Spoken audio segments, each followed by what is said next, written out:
Bonjour. Merci beaucoup d'être resté. J'espère que vous aurez fait un bon choix. Je m'excuse parce que on devait être deux sur cette scène.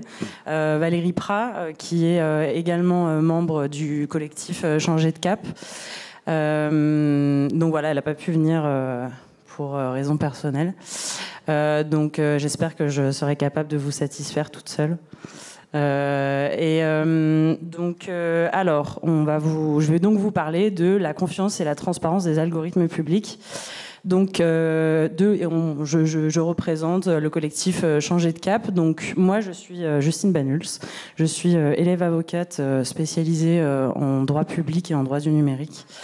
Mais j'ai travaillé pendant 2 années avant ça sur le sujet justement de la transparence des algorithmes publics lorsque je travaillais chez Data Activist, qui est un petit cabinet de conseil qui conseille des administrations sur le sujet du numérique.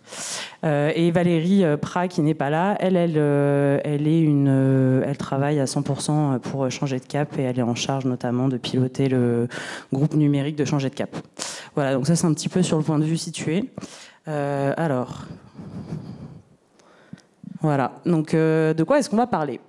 Déjà, on va parler de comment est-ce que Changer de Cap s'est saisi du sujet des algorithmes publics et a été le parcours. Ensuite, je vais essayer de répondre à la question qu'est-ce que la transparence algorithmique, expliquer un petit peu ce que c'est, et enfin aborder les intérêts pour la transparence algorithmique en fonction des acteurs, de qui on est, quel intérêt on peut avoir. Donc juste pour le petit historique, Changer de Cap, c'est un collectif national qui a été créé en 2019 autour de la justice sociale. Ça chapeaute ou ça regroupe un certain nombre d'associations qui travaillent sur le sujet. Alors, hop. Donc, des situations vécues à la question de la transparence algorithmique. Alors, comment Changer de Cap s'est emparé du sujet ? En fait, en 2021, Changer de Cap ne connaissait pas le sujet de la transparence algorithmique en particulier. Et en fait, il y a eu des remontées d'informations, des alertes qui ont été données par des personnes qui travaillaient sur le terrain, des travailleurs sociaux, qui étaient membres de ces associations, des associations membres du collectif Changer de Cap, et qui disaient on remarque un certain nombre de dysfonctionnements qui se manifestaient. Donc, par exemple, des notifications sans mention explicite de l'utilisation d'un traitement algorithmique. Enfin, surtout, en fait, généralement, ce type de courrier, en fait. Donc, on reçoit un mail d'une administration. Bon. Là, vous voyez que c'est l'AH, donc vous situez à peu près quelles administrations, mais le but, c'est pas forcément de les nommer en soi, parce que c'est quelque chose qu'on peut généraliser. On a parlé de la DGFiP juste avant. Donc voilà, on dit, vous avez touché tant, et en réalité, en fait, vous deviez seulement toucher tant, et donc on vous demande de nous rembourser tant, sans davantage d'explications. Et donc tout ça, en fait, c'est des contrôles qui peuvent parfois être des contrôles à répétition avec suspension des droits. Ça peut être tout simplement, effectivement, juste on coupe les droits sans forcément dire pourquoi. C'est tout le temps, en fait, sans dire pourquoi. On ne sait jamais vraiment ce qui se passe, mais en tout cas, on nous dit que c'est comme si. Et parfois, on n'a même pas d'informations sur en réalité ce qui se passe. Et donc, en fait, ça, il y a eu ces premières alertes-là qui ont été données. Et ensuite, il y a eu en 2021-2022, il me semble. Ça, c'est plus la partie Valérie, donc je me débrouille comme je peux. Mais il y a eu un questionnaire qui a été partagé au sein des différentes associations pour savoir, en fait, qu'est-ce qui se passait réellement. Et en fait, on s'est effectivement rendu compte que des petits cas isolés qui avaient été remontés jusque-là se révélaient d'être comme un mode de fonctionnement plutôt systémique. Et donc, voilà, ça par exemple, c'est un contexte avec un contrôle sur pièce. On va demander de fournir un certain nombre d'informations, et puis après, voilà, on retrouve les mêmes caractéristiques que je vous ai mentionnées juste auparavant. Et donc, suite à ça, Changer de Cap a décidé de créer un groupe dédié vraiment au numérique qui regroupait un certain nombre de personnes, donc des membres, on va dire, historiques de Changer de Cap. Mais moi, notamment, qui suis plutôt juriste, il y avait Soazic Pénicaud, qui est quelqu'un qui avait travaillé à la DINUM auparavant sur ces questions-là. Il y a eu également des chercheurs, chercheuses. Il y a eu également des liens qui ont été faits avec des associations qui étaient déjà, qui, on va dire, dont l'ADN est de traiter de ces questions du numérique, donc notamment la Quadrature du Net, et aussi des personnes qui travaillent sur le terrain, donc des travailleurs et des travailleuses sociaux. Des agents publics, des accompagnants numériques, etc. Donc il y a ce groupe de travail qui s'est créé. Et, donc il y a eu plusieurs productions que Changer de Cap a faites sur justement cette question d'automatisation des droits et des conséquences que ça peut avoir sur les personnes de façon très concrète.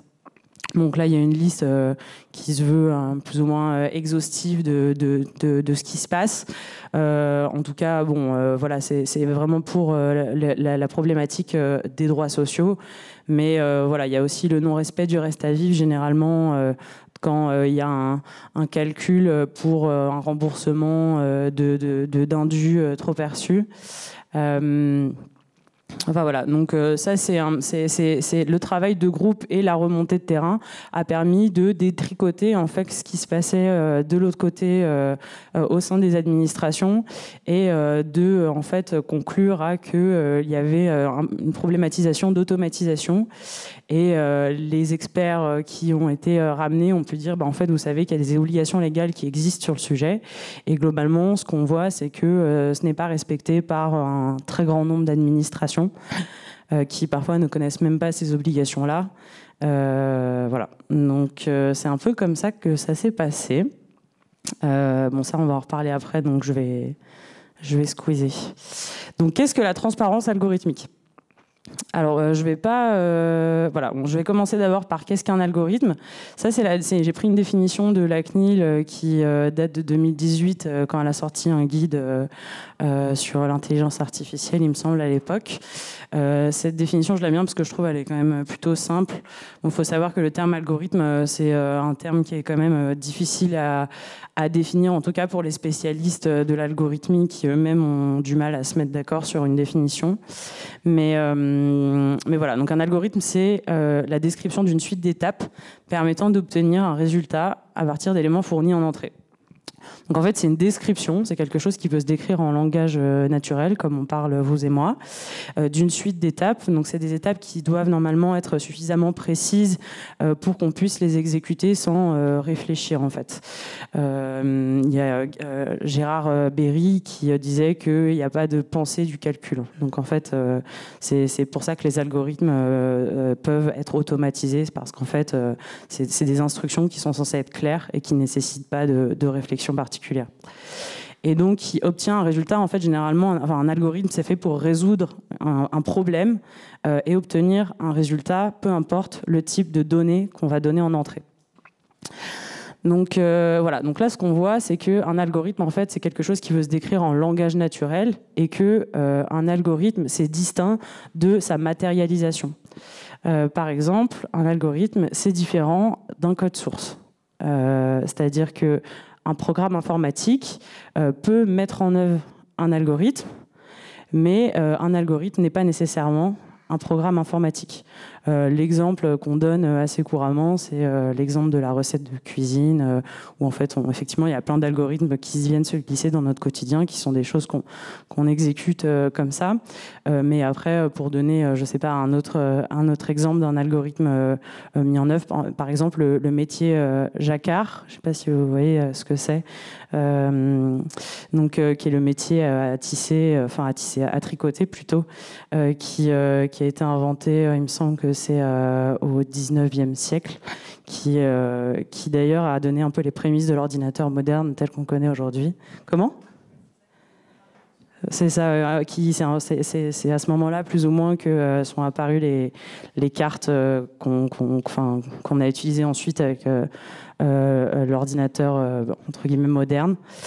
Mais voilà, c'est quelque chose qui peut être exécuté, en tout cas mécaniquement, voire même aujourd'hui, qui conjugue un certain nombre d'éléments mécaniques, électroniques, etc.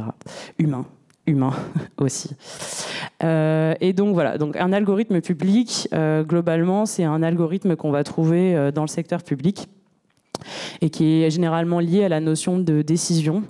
Mais voilà, si on peut avoir une typologie d'usage, globalement, ça permet à attribuer des droits, calculer des montants, réaliser un appareillement entre un offre et une demande. Donc, par exemple, vous êtes des acteurs plutôt du territoire. Donc, par exemple, les logements sociaux, quand des personnes veulent échanger de logements sociaux entre elles, par exemple, on voit qu'il y a une offre, une demande, et donc on appareille. Prédire une situation ou un risque en analysant des données. Donc, dans le secteur économique, ça, il y a beaucoup. Par exemple, les entreprises en difficulté. Ou aider à la décision des usagers. Donc ça, c'est un petit peu plus dans l'administration que a pu décrire aussi Estelle Harry juste avant, où on va y avoir beaucoup de simulateurs de droit, entre autres. Donc voilà, donc ça c'est un petit peu les usages qui existent, la diversité des algorithmes dans le secteur public, mais en fait on voit que ça se glisse partout. Et en fait, quel est l'encadrement légal des algorithmes publics? Alors, globalement, bien sûr, les algorithmes comme étant une partie du reste de l'administration ne se soustrait pas à toutes les règles qui, de toute façon, régissent l'administration. Donc, par exemple, le principe d'égalité ou de non-discrimination, bien évidemment, l'algorithme comme étant un morceau de l'administration est soumis à toutes ces règles-là. Mais il y a un encadrement spécifique qui date. Alors, il y a deux courants en fait législatifs. Le courant législatif qui est venu encadrer en premier les algorithmes, c'est la loi informatique et liberté, donc en 1978. Et ensuite, il y a eu le règlement européen de la protection des données, le RGPD, en 2016, qui donc parle de traitement automatisé, décision individuelle, profilage. Donc, il y a un certain nombre d'obligations qui découlent de ces notions-là à l'égard des personnes qui mettent en œuvre ces traitements-là. J'en parlerai après, mais ça se veut pas. Ma présentation ne se veut pas être vraiment exhaustive là-dessus. Ça prendrait beaucoup plus de temps que ça. Ensuite, le 12e courant législatif. Donc, il y en a un qui est lié vraiment à l'informatique. On est venu encadrer l'objet algorithme, l'objet administratif d'algorithme avec une législation qui d'ailleurs n'est même pas spécifique à l'administration, mais qui est spécifique à l'usage de l'informatique. Et ensuite, il y a eu un deuxième courant un deuxième encadrement qui a découlé de la loi Le Maire, de la loi du 7 octobre 2016, qui est venu, pareil, aussi greffer des obligations. Donc il y a un courant informatique et un courant qui est plus lié au droit d'accès aux documents administratifs, qui en fait est une déclinaison de l'article 15 de la Déclaration des droits de l'homme et du citoyen, selon lequel toute personne doit pouvoir, un agent public doit rendre des comptes de son action publique. Donc en fait, le terme algorithme, c'est un terme qui est très ancien, puisque ça découle, c'est le nom d'un mathématicien persan qui existait à peu près il me semble que c'est 11e ou 9e siècle après Jésus-Christ, Al-Khwarizmi, quelque chose comme ça. Et latinisé, ça a rendu algorithme au 12e ou 13e siècle. Donc on voit que c'est un terme qui est très ancien, qui ne date pas des ordinateurs, mais en tout cas la législation qui existe actuellement, elle est liée au développement de l'informatique. Toutefois, les autorités comme la CNIL ou la CADA considèrent qu'un algorithme n'est pas nécessairement mis en œuvre par un ordinateur. Donc ça, c'est important de l'avoir en tête, parce qu'effectivement, on a de plus en plus recours à des outils informatiques, mais en fait, l'humain reste aussi très présent, et en réalité, une hybridation très forte. Est-ce que déjà vous avez des questions sur ce moment notionnel? Est-ce que ça suscite des choses chez vous, pas particulièrement? Non. Bon, super, c'est super clair, c'est ça? Alors, donc là, je vais parler des obligations. Alors j'ai fait un pari de vous les présenter un peu sous deux angles. Le premier angle, ça va être un angle un petit peu plus à destination des usagers ou des médiateurs. Et dans les médiateurs, je comprends les travailleurs, travailleuses sociaux et les accompagnants numériques. Voilà, donc quand vous faites face à une décision qui vous concerne, quelles sont les obligations légales, ou en tout cas dont vous pourrez vous saisir pour potentiellement vous sortir ou essayer de comprendre ce qui vous arrive. Donc il y a le droit à l'explication de la décision. Donc quand en fait il y a cette notion d'algorithme, j'ai peut-être pas bien précisé cette partie-là, mais il y a cette notion d'algorithme. Cette notion d'algorithme, elle est liée à la notion de décision. Quand on utilise un algorithme, ce qui est encadré, c'est le fait d'utiliser un algorithme pour prendre une décision. Alors selon les textes, le lien entre la décision et l'algorithme peut plus ou moins être distendu, mais voilà. Donc en réalité, quand on va demander le droit à l'explication de quelque chose, c'est un droit à l'explication de la décision et comment l'algorithme est venu rentrer en compte, en jeu dans cette décision-là.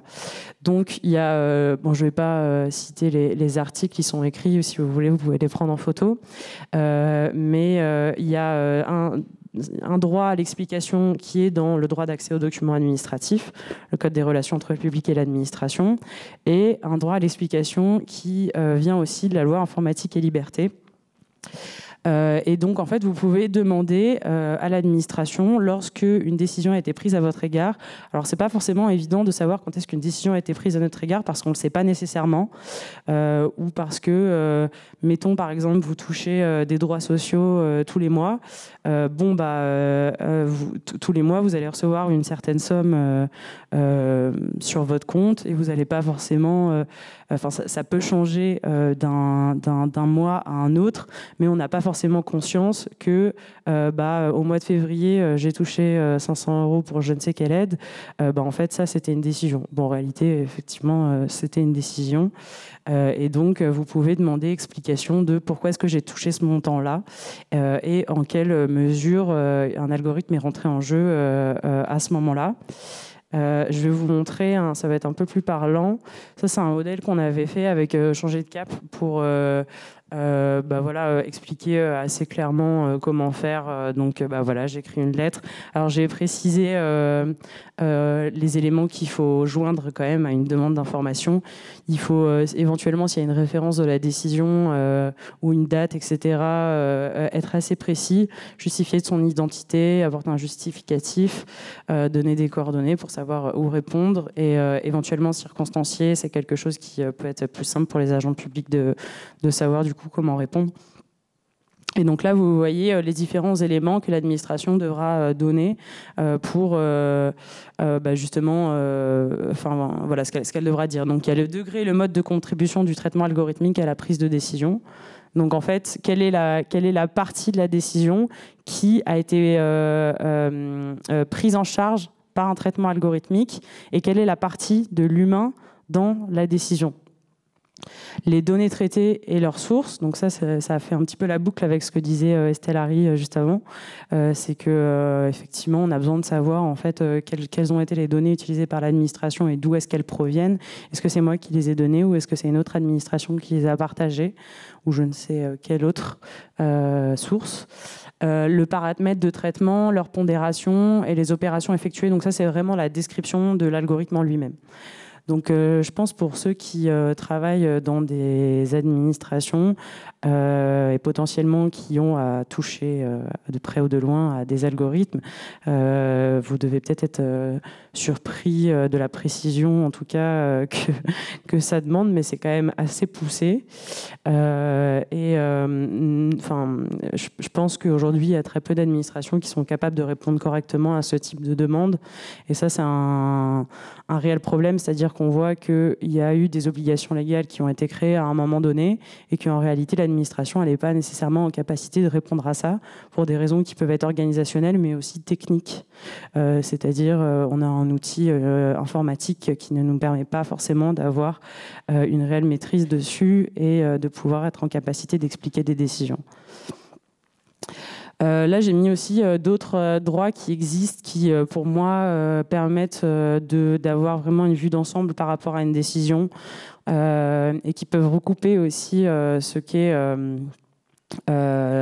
ce qui peut avoir un lien avec un algorithme. Par exemple, le droit à la motivation des décisions administratives défavorables. Donc, quand par exemple, on vous refuse un droit. Vous demandez, on vous refuse un droit. Vous avez le droit de demander à l'administration qu'elle vous explique pourquoi est-ce qu'elle vous l'a refusé. Et normalement, elle doit justifier en droit et en fait. Et donc, en fait, on voit bien que si elle a utilisé un algorithme dans sa prise de décision, en réalité, ça va venir donner des informations aussi sur les règles légales qui sous-tendent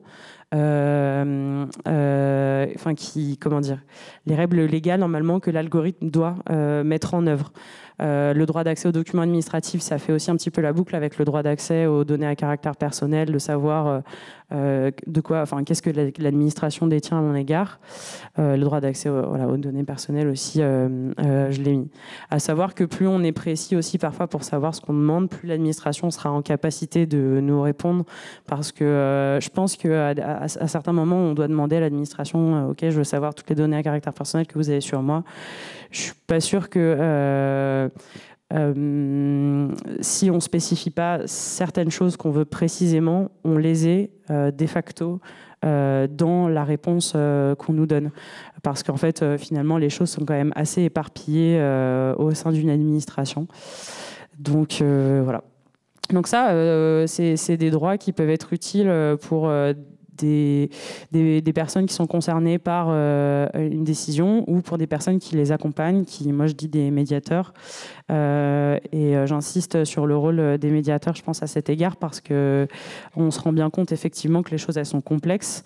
Alors, je dis pas que les personnes ne sont pas capables de comprendre un certain nombre de choses, mais c'est vrai que c'est quand même compliqué. Et l'avantage aussi des médiateurs, c'est que vous pouvez vous mettre en réseau et en fait, une situation peut en éclairer une autre. Et en fait, c'est comme ça qu'on arrive à aussi extraire des tendances sur les choses qui se passent et les dysfonctionnements qu'ils peuvent avoir. Et donc voilà, donc en fonction des réponses que vous allez avoir ou des réponses que vous n'avez pas aussi, vous pouvez vous poser un certain nombre de questions qui viendront vous éclairer sur par exemple, quelle peut être l'automatisation de l'administration et est-ce que en fait les choses ont l'air d'être plutôt bien gérées ou pas. Bon, à savoir que pour tirer les conséquences quand même de ce genre de questions, il faut avoir quand même un certain niveau, je pense, un peu d'expertise, mais c'est quelque chose qui se trouve, je pense. Voilà, donc est-ce que par exemple j'ai bien été informée de la décision par les voies de recours et les droits d'information? Donc ça, c'est vrai que ça peut être une cause, en tout cas ça peut prolonger les voies de recours par exemple quand on a une décision. Mais voilà, à savoir que, encore une fois, par rapport à ce que je disais aux décisions, le fait qu'on n'a pas forcément un papier à chaque fois, c'est un peu particulier, cette question des mentions. Mais est-ce que l'administration, elle est capable de répondre à ce que je lui demande ? Est-ce qu'elle a répondu à ma demande ? Ça, c'est un indicateur intéressant. Est-ce que je comprends comment la décision a été prise en fonction de la réponse qu'on m'a donnée ? Est-ce que ça fait sens ? Est-ce que moi je vous mets peut-être au défi de demander à certaines administrations de demander comment une décision a été prise en particulier. Je pense que c'est pas forcément évident d'expliquer ça, surtout en matière de droits sociaux. Est-ce que j'observe un décalage entre ce que prévoit la loi et ma décision ? Bon, ça, il faut bien connaître les textes, mais par exemple, pour la CAF, on observe d'ailleurs que elle-même, dans l'exemple que je vous ai donné auparavant, elle avait donné un trop perçu à une personne. Donc en fait, visiblement, il y avait un décalage entre ce que prévoyaient les textes et la situation de la personne en particulier. Donc ça, c'est des erreurs qui peuvent arriver, qui sont assez fréquentes. Quelles sont les données non, ça j'ai pas bien écrit. Quelles données l'administration a à disposition et sont-elles correctes? Donc ça nous permet aussi de savoir que c'est l'administration sur moi. Est-ce que par exemple il y a des données sociales, donc des données de santé ou autres? Il peut y avoir des obligations spécifiques qui découlent de ça. Est-ce que j'ai été profilée? Est-ce qu'on m'a attribué un score? Donc ça aussi, c'est des choses qui sont assez encadrées, mais ça peut dire déjà des choses de politique publique et de ce que je peux risquer ou pas. Est-ce que j'ai fait l'objet d'une décision entièrement automatisée qui me porte préjudice? Donc ça, normalement, l'administration aussi, elle doit vous l'expliquer. Est-ce qu'une décision a été prise entièrement par un traitement algorithmique, informatisé? Et dans ce cas-là, si elle ne vous a pas donné, par exemple, les voies de recours, votre possibilité d'être informé, etc., normalement, c'est une cause de nullité. Donc ça, c'est le seul, un petit peu, comment dire...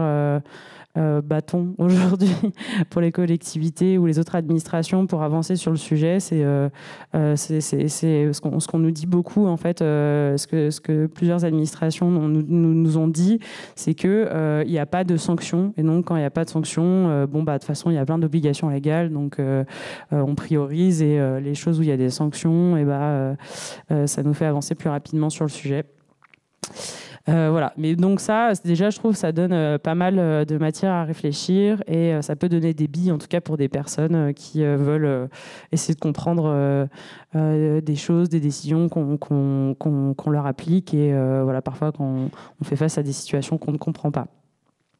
Et donc vous aurez bien compris en miroir, les administrations, que vous devez être en capacité de répondre aux droits qui ont été précités auparavant. Et je pense que c'est pas si évident que ça. Et donc là, je vais dire en fonction des acteurs publics. Donc je vous ai d'abord expliqué le droit à l'explication. Et là, je vais parler d'une autre obligation qui existe, qui est une obligation qui date de 2016, qui est une obligation de publier en ligne les traitements algorithmiques qu'une administration met en œuvre. Donc ça concerne plutôt les administrations plutôt moyennes, parce qu'il me semble que c'est 50 ETC et 3500 habitants. Mais du coup, il faut publier en ligne les traitements algorithmiques qui sont utilisés dans l'accomplissement des missions et qui font des décisions individuelles. Donc en fait, en ligne, normalement, je vais vous montrer concrètement... alors il faut savoir aujourd'hui que le nombre d'administrations qui mettent en œuvre cette obligation-là est plutôt anecdotique. D'un point de vue territorial, il me semble qu'il doit y en avoir 4, 5, peut-être 5, 6. Donc il y a Nantes, il y a Paris, il y a la ville d'Antibes, et là récemment il y a eu le département d'Ille-et-Vilaine qui s'est plutôt bien fait remarquer il y a quelques mois, l'été dernier, et qui a publié un recensement de traitements algorithmiques. Donc pourquoi ça s'est pas mal fait remarquer? Déjà parce qu'il y a eu beaucoup d'algorithmes qui ont été publiés, en tout il y en a presque une centaine.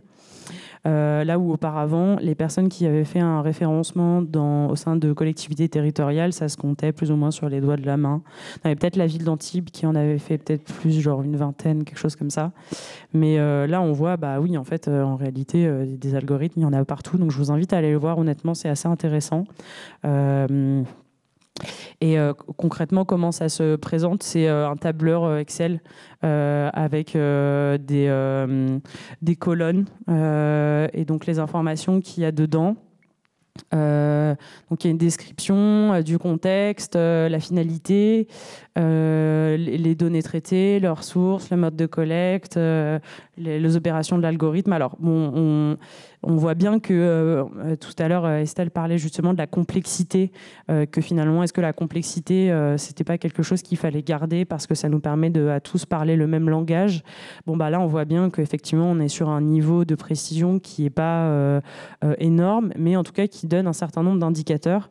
Et ce qui est intéressant avec eux, ce qu'ils ont fait, c'est qu'ils ont mis un degré d'automatisation, un degré de maîtrise, ils ont donné aussi un niveau d'impact, la capacité aussi d'expliquer une décision et la portée de la décision. Donc ça, c'est intéressant parce que on a parlé avec Valérie, avec le monsieur qui a fait ce travail-là, je me souviens plus de son nom. Mais donc lui, il est DPO de la délégué à la protection des données du département d'Ille-et-Vilaine. Alors, si je peux rassurer des personnes qui devraient être en charge de mettre qui devraient faire ce référencement-là, vous partez pas de rien parce que le registre de traitement des données à caractère personnel, qui est une obligation du RGPD, existe déjà. Et en fait, vous pouvez partir de cette base-là et sélectionner les traitements qui existent déjà. Et donc lui, c'est ce qu'il a fait. Mais ce qui nous a raconté aussi, c'est que ils ont découvert en faisant ce référencement-là qu'il y avait des décisions automatisées qu'ils ne soupçonnaient pas. Donc ça, en matière d'intérêt, c'est quelque chose d'intéressant. C'est-à-dire que voilà, il y a des choses qui sont automatisées, on s'en rend plus forcément compte. Et du coup, voilà, ça permet d'avoir un grand tableur Excel où on peut voir. Voilà, dans quel secteur. Enfin bon, vous voyez tout ce qu'on peut faire avec un tableur Excel, des croisements de données, et c'est assez intéressant du coup de voir quelle maîtrise on a, dans quel secteur, comment ça impacte aussi les personnes. Ça, c'est intéressant aussi de préciser ça. Est-ce qu'il y a beaucoup de personnes qui sont impactées et quel est le type d'impact sur la personne? Est-ce que c'est un impact financier qui est important? Est-ce que c'est un avantage en nature? Donc, par exemple, je sais pas, pour l'aide à domicile ou autre. Donc voilà, donc ça c'est une obligation légale qui existe et qu'il faut mettre en œuvre. Et il y a aussi, donc ça j'ai mis ça, il faut savoir que le code source, donc lorsqu'un algorithme est traduit en langage informatique et il y a un programme informatique qui met en œuvre un algorithme, peut être qualifié de document administratif. Donc en fait, tout citoyen peut vous demander normalement de communiquer un code source qui peut être du coup utilisé pour une décision. Alors bon, bien sûr, il y a plusieurs exceptions qui sont prévues par la loi, mais aujourd'hui, il y a des administrations, surtout au niveau central, enfin au niveau de l'État, qui publient par exemple, l'algorithme de Parcoursup vraiment au niveau étatique, pas au niveau des universités, évidemment. L'algorithme est en ligne. Voilà, et donc ça, c'est un petit tableau de plusieurs codes sources qui ont été publiés par des administrations centrales. Et donc ça, c'est encore un autre pas qui peut être fait et qui permet en tout cas à des citoyens experts ou des acteurs de la société civile qui s'y connaissent de pouvoir, bien sûr ça va pas être le citoyen lambda qui n'a aucune connaissance en informatique, mais des journalistes par exemple spécialisés sur le sujet ou voilà, d'autres personnes spécialisées peuvent aller jeter un regard là-dedans, et ça peut être un gage, une garantie de confiance peut-être. Et donc voilà, ça c'est un autre aspect, mais il y a d'autres façons en fait de faire de la transparence, et c'est pas l'alpha et l'oméga ce que je vous ai présenté, mais en tout cas c'est un premier pas. Mais il y a d'autres façons d'agir sur les algorithmes il n'y a pas forcément que de la transparence. Dans ce qu'on peut faire en matière de transparence encore, par exemple si on mène un audit ou une étude d'impact ou autre, nous vraiment ce qu'on dit, c'est qu'il faut le publier en ligne. Ça c'est vraiment un gage de confiance. Mais après, comment est-ce qu'on peut agir autrement sur les algorithmes? Il y a plein d'autres façons de le faire. Mais par exemple, on peut décider de changer de système, de changer d'outillage, parce que parfois, alors je ne sais pas trop au niveau territorial où ça en est, mais au niveau des administrations centrales, il y a ce qu'on appelle une dette technique qui existe, c'est-à-dire que l'administration s'est informatisée dans les années 80 et les gros systèmes de calcul d'État, par exemple pour calculer l'impôt, repose sur des infrastructures matérielles et aussi logicielles qui sont très très anciennes, dont presque plus personne n'a la maîtrise. Et donc c'est ce qu'on appelle la dette technique. Donc peut-être qu'à un moment donné, il faut envisager de sortir de ces outils-là et favoriser du coup la maîtrise qu'on peut en avoir. Mais la maîtrise, elle peut aussi être favorisée par le fait par exemple, si on a recours à un prestataire externe, je ne sais pas en quelle mesure est-ce que j'ai une vraie maîtrise de mon outil et en quelle mesure mes relations contractuelles avec ce partenaire ne sont pas trop contraignantes et me permettent de répondre par exemple à des obligations de transparence ou autres. Juste par exemple, je sais pas, il y a le conseil départemental a décidé que telle règle allait changer et donc il faut modifier l'algorithme qui met en place une aide ou une subvention, je ne sais quelle autre chose.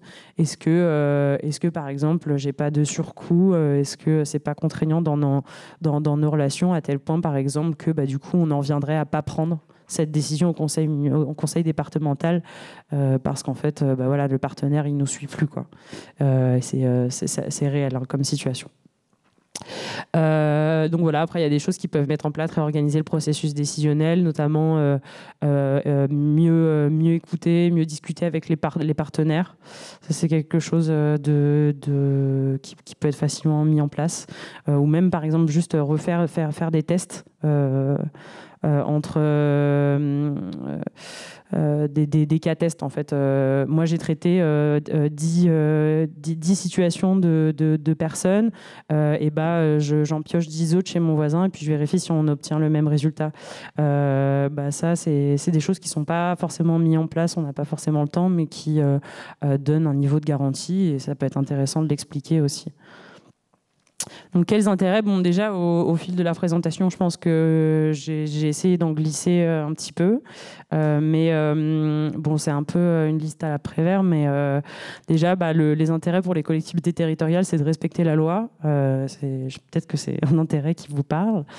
Voilà, c'est aussi rendre compte de son activité. Garder ou gagner la maîtrise de ces outils. Donc ça, je viens d'en parler un petit peu. On peut améliorer les processus décisionnels. Et ça, c'est important parce que, en fait, tout à l'heure, on parlait de la complexité Stellari parlait de la complexité des processus décisionnels. Et c'est important aussi de garder un haut niveau de précision pour qu'en fait, on puisse parler le même langage. Je m'explique. En fait, j'ai travaillé pendant quelques temps dans une équipe de chercheurs en informatique à l'INRIA, qui travaillait justement sur créer un langage informatique qui puisse traduire spécifiquement le droit et donc automatiser des choses, mais avec un haut niveau de précision et avec un haut niveau d'explicabilité. Et en fait, ça part du constat que dans certaines administrations au niveau central, on n'a plus cette possibilité-là entre différents acteurs au sein même d'une administration en soi. On sait plus de quoi on parle. Et en fait, on a besoin parfois de se retrouver tous autour d'un même document et de se dire, OK, donc en fait, moi, quand je fais ça, je sais ce que je fais et je sais pourquoi je le fais. Et donc, en fait, on se rend compte que une des premières personnes à bénéficier de cette transparence qui est faite là, c'est au sein même de l'administration. Ça, c'est intéressant, je trouve, à savoir. Et après, effectivement, on peut considérer que quelque part, ça peut lutter contre le non-recours au droit et aider à la lutte contre les inégalités et discriminations institutionnelles. Alors, c'est le fait de faire un travail de transparence en soi ne permet pas de lutter contre le non-recours au droit en soi ou de lutter contre les inégalités et discriminations. Mais en tout cas, ça se permet de voir les choses de façon plus claire et que s'il y a des choses qui se glissent à tel ou tel endroit, on sera capable de les voir. Et donc, quand on a cette volonté justement de lutter contre les inégalités, on peut le faire. Et aussi un intérêt pour les collectivités territoriales à vouloir de la transparence algorithmique, c'est que on observe par exemple que les dysfonctionnements au niveau d'administration d'État en matière de droits sociaux vont générer un surcoût au niveau de certaines collectivités territoriales, notamment au niveau des CCAS, qui se retrouvent, alors ça sera confirmé ou pas avec certains d'entre vous, mais à devoir justement gérer soit du coup des personnes qui se retrouvent sans reste à vivre ou justement à essayer de décortiquer ce qui se passe et pourquoi est-ce qu'en fait elles ont plus droit à telle ou telle aide. Donc voilà. On va peut-être passer aux questions parce que ça c'est un peu sous le sens.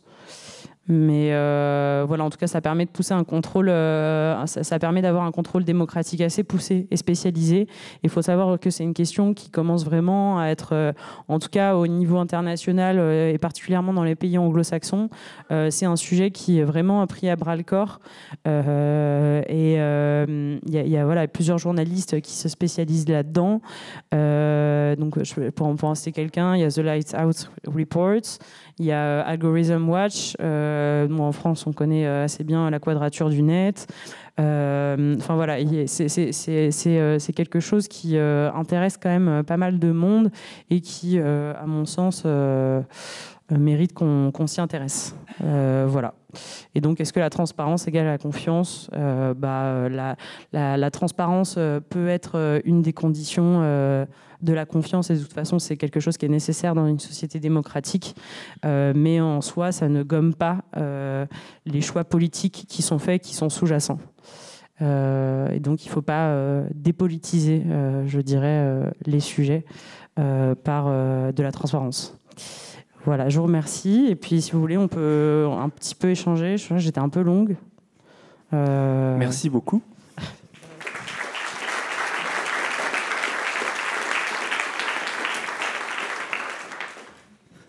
Est-ce qu'il y a des questions ?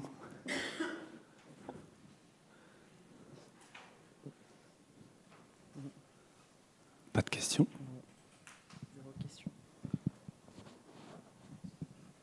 On vous laisse réfléchir.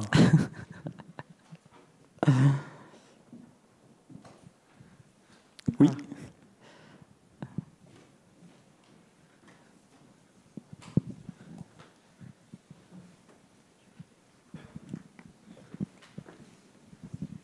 Bonjour, je me lance du coup. Merci beaucoup pour cet exposé. Il y a un algorithme qui a fait pas mal de bruit, c'était l'algorithme de la CAF, ouais. Qui a fait un peu scandale en fait. Pour autant, à ce que je sais, mais peut-être que je me trompe, il n'y a eu aucune suite ou correctif donné après. Est-ce que vous avez des exemples un peu de transparence qui ont abouti à de l'amélioration, des corrections, voilà. Alors, effectivement, il y a des choses qui ont été dénoncées sur l'algorithme de ciblage des contrôles de la CAF.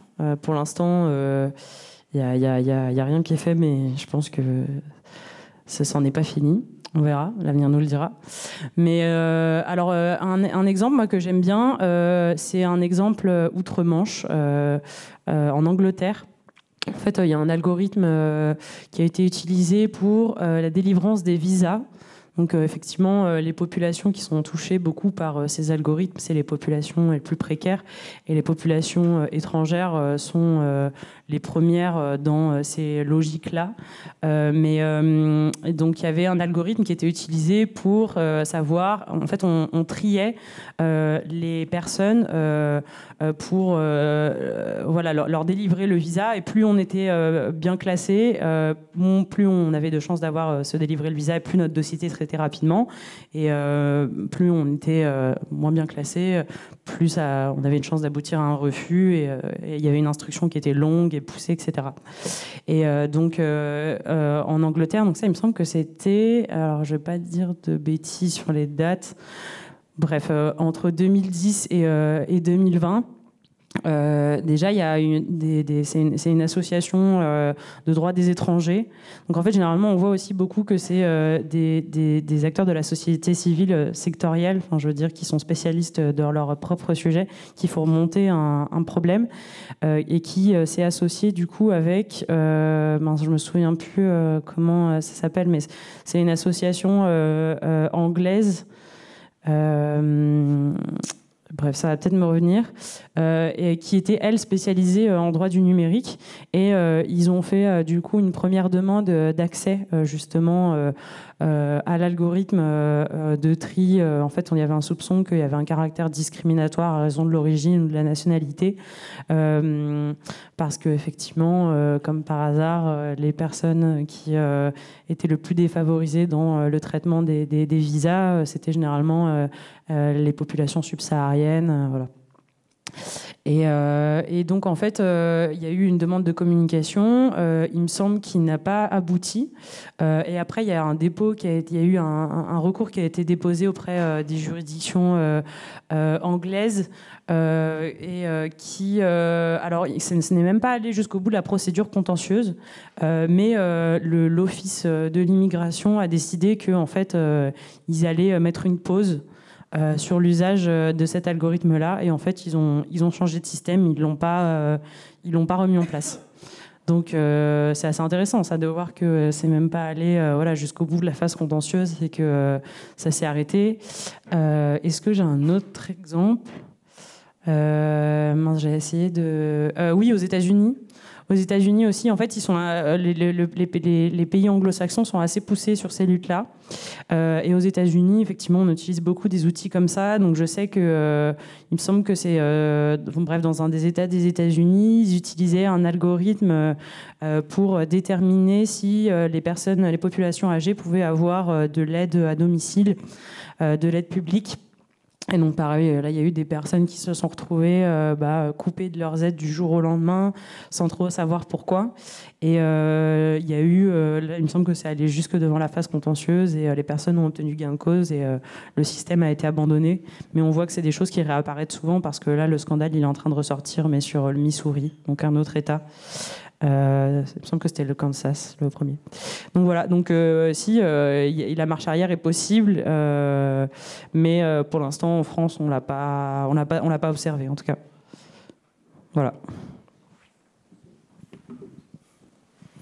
Est-ce qu'il y a une autre question? Pas de questions? Dans ce cas, on va pouvoir s'arrêter là. Merci beaucoup pour votre attention. Merci Justine pour cette intervention.